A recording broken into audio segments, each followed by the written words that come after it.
क्या है ये सब? हमें यहाँ क्यों बुलाया गया है? तूने मेरे साथ अच्छा नहीं किया। आवाज नीचे बोलो। यह हमारा अदालत है। यहाँ आवाज नीचे करके बात किया जाता है, वरना कचड़ा में फेंक दिया जाता है।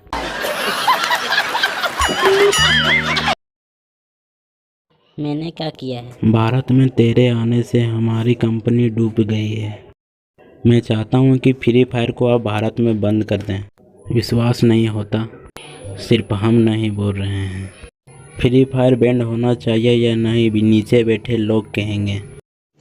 तो रुको जरा, सबर करो। बोला धक्का बुक्की नहीं करने का, आराम से ले।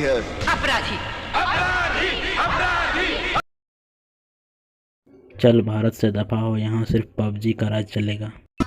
गजब बेइज्जती है। अगर आप सभी पबजी एंड फ्री फायर के कॉमेडी वीडियो देखना चाहते हैं तो हमारे चैनल को सब्सक्राइब कर लें और बेल आइकन को प्रेस कर दें ताकि हमारा लेटेड वीडियो सबसे पहले